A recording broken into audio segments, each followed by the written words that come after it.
안녕하세요 여러분, 성공합시다.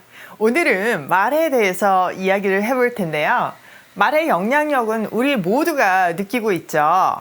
어린 시절 부모님으로부터 받은 말로의 상처가 평생 따라다니는 경우도 많이 봤고, 또 누군가의 말 한마디로 인생이 변하는 경우도 있어요. 어려울 때마다 힘이 돼서 성장하게 하는 경우도 있고요. 사실 말은요, 가까운 사람일수록 그 영향력이 큰데 대부분의 우리는 그걸로 상처를 주고 있어요.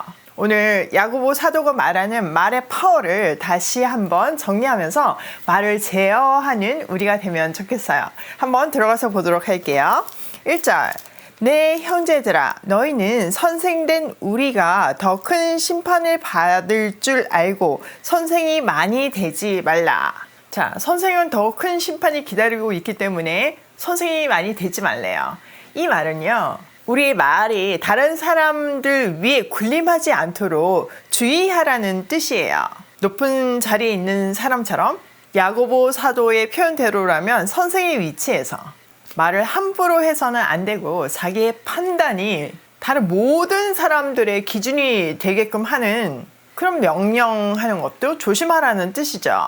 즉 선생의 위치에서 가르치고 명령하는 자세가 아니라 오히려 배우는 자세로 겸손하게 말을 하라는 뜻이에요. 남을 비판하고 판단하는 사람들은요, 앞으로 더 큰 심판을 받을 것이에요. 자, 2절, 우리가 다 실수가 많으니 만일 말에 실수가 없는 자라면 곧 온전한 사람이라 능히 온 몸도 굴레 씌우리라. 우리가 선생이 되지 말아야 할 또 하나의 이유는요, 죄인이기 때문이에요. 우리는 끊임없이 실수를 하죠. 이런 죄인된 모습, 나의 참 모습을 깨닫는다면 다른 사람을 판단하는 일이 훨씬 줄 거예요. 이해가 되고 공감이 되고, 그래서 오히려 그 사람들에게 힘을 주게 하고 오히려 바른 방향으로 인도하죠. 이렇듯 말에 실수가 없는 사람은요, 온몸을 다스릴 수 있는 온전한 사람이래요.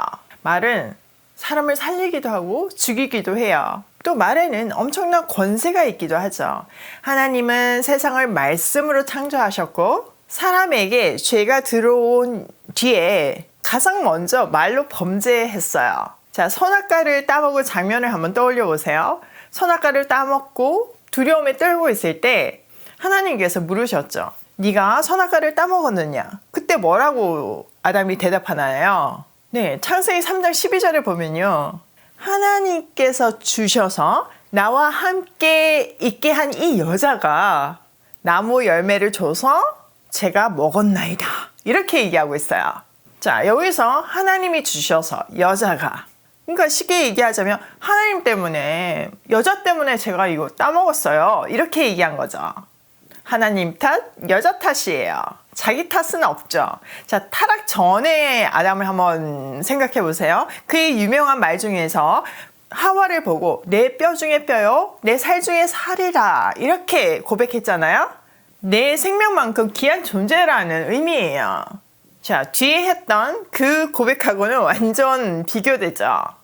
이렇게 첫째 아담은 언어를 타락시켰지만 둘째 아담이신 예수님은 십자가에서 그 모든 죄를 자기가 짊어지시고, 그들은 몰라서 그랬으니까 그들의 죄를 용서해 달라고 십자가에서 언어의 승리를 하시죠.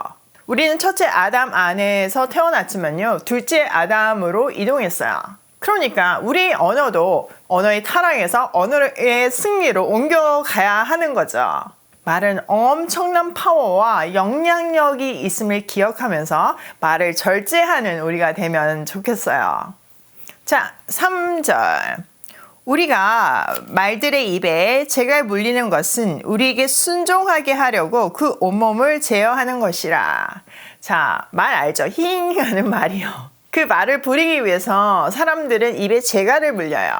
말은요, 자기가 고개를 돌리는 방향으로 달려가는 습성이 있대요. 그래서 이 재갈을 물리면서 방향을 제어하는 거래요. 말은요, 이게 입이 길잖아요. 그래서 앞니와 어금니 사이에 치극이라는 공간이 있는데 거기에 이 재갈을 딱 물리는 거예요. 그러면 먹는 거나 뭐 생활하는데 별로 문제는 없지만 이 제갈로 고개를 제어함으로써 사람이 말의 방향과 속도를 제어하면서 끌고 다니는 거예요.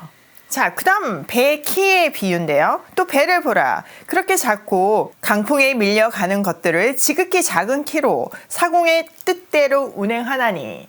배의 키도 아주 작지만 그 제갈과 같은 역할을 해요.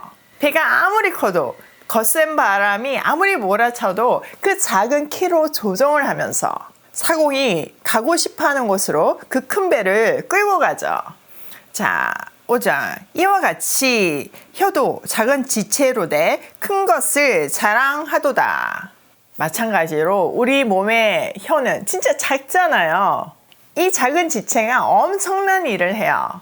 우리는 이 작은 혀로 온몸을 죽일 수도 있고 살릴 수도 있고 나뿐만 아니라 이웃을 죽이고 살릴 수도 있어요. 또 이 혀로 우리의 방향을 결정하기도 해요. 자, 5절 뒷절 보라 얼마나 작은 불이 얼마나 많은 나무를 태우는가. 혀는 곧 불이요 불의 세계라. 혀는 우리 지체 중에서 온몸을 더럽히고 삶의 수레바퀴를 불사르나니 그 사르는 것이 지옥불에서 나느니라. 자, 아주 작은 불이 굉장히 큰 숲을 태우기도 하죠. 그처럼 혀는 말하는 자신이나 가정이나 소중한 공동체나 직장을 순식간에 태워버릴 수도 있어요. 혀는 불이고 불의의 세계예요. 즉 사탄의 세계라는 뜻이에요. 거듭난 사람은요 그리스도의 생명의 뿌리를 두고 살지만 그렇지 않은 사람들은 사탄의 세계에 사탄에게 이용되어서 그 소중한 것들을 다 태워버리는 데 사용하고 있어요. 자, 7절 여러 종류의 짐승과 새와 벌레와 바다의 생물은 다 사람이 길들일 수 있고 길들여 왔거니와 혀는 능히 길들일 사람이 없나니 쉬지 아니하는 악이요 죽이는 독이 가득한 것이라. 자, 우주 만물을 정복하고 다스리라는 하나님의 명령대로 사람은 우주 만물을 길들이고 있고 이미 길들여 놓았어요. 그러나요, 놀랍게도 이 작은 혀를 길들일 수 있는 사람은 없어요. 혀는요 잘못 사용할 때 걷잡을 수 없는 악이고 죽음에 이르게 하는 도구로 가득 차 있어요. 자, 9절 이것으로 우리가 주 아버지를 찬송하고 또 이것으로 하나님의 형상대로 지음을 받은 사람을 저주하나니 한 입에서 찬송과 저주가 나오는도다. 내 형제들아 이것이 마땅하지 아니하니라. 샘이 한 구멍으로 어찌 단물과 쓴물을 내겠느냐. 내 형제들아 어찌 무화과 나무가 감람 열매를 포도나무가 무화과를 맺겠느냐. 이와 같이 짠물이 단물을 내지 못하느니라. 우리는요 이 혀로 하나님을 찬양하기도 하고 하나님의 형상으로 지음받은 귀한 사람들을 저주하기도 해요. 찬양을 하는 입으로 저주도 하는 거죠. 그런데 그렇게 하면 안 된대요. 단물과 쓴물이 한 구멍에서 날 수가 없고 무화과 나무가 올리브나무 열매를 맺을 수 없기 때문이죠. 우리는요 하나님이 진리의 말씀으로 낳으셨어요. 그러니 우리 안에는요 진리가 DNA로 있어요. 그러면 그 DNA가 진리가 입으로 나와야 하는 게 정상이에요. 진리의 열매가 우리 삶에서 보여야 하는 것이 정상인 거죠. 여러분 자녀 보면 너무 닮잖아요. 우리 DNA가 그대로 물려받은 게 보이잖아요. 마찬가지로 우리도 하나님의 형상이 우리 안에서 보여야 정상인 거고 그렇게 살아야 하는 거예요.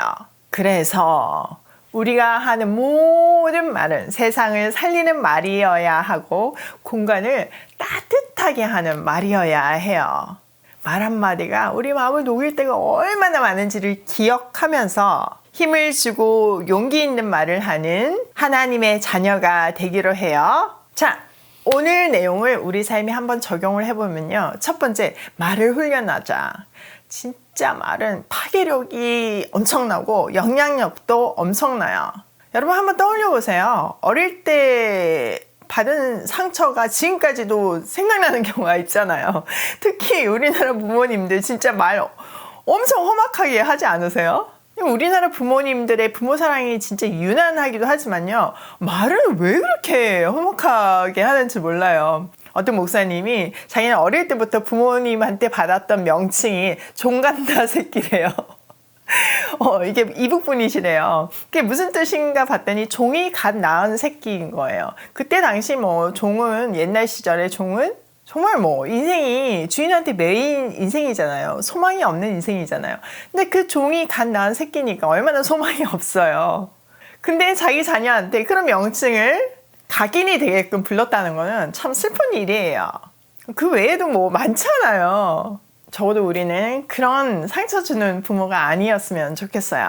축복의 말로, 선한 말로, 희망적인 말로 아이들을 양육하고 또 이웃사랑을 실천하는 우리가 되어 두 번째, 사람을 살리고 공간을 따뜻하게 하는 말을 하자.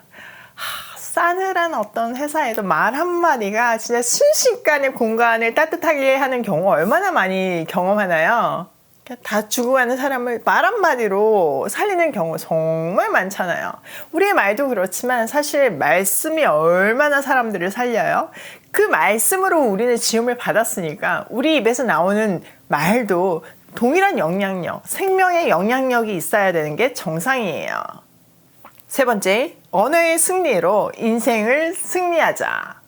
첫째 아담은 죄 가운데서 언어부터 실패했잖아요. 근데 둘째 아담은 마지막 순간까지 언어로서 승리했어요. 말을 통제할 수 있는 사람은요, 인생을 통제할 수 있어요. 언어의 승리로 인생을 꼭 승리하는 우리 오이 패밀리가 되기로 해요. 오늘도 말을 훈련하며 사람을 살리고 공간을 따뜻하게 하는 승리하는 말로 고고싱 해요.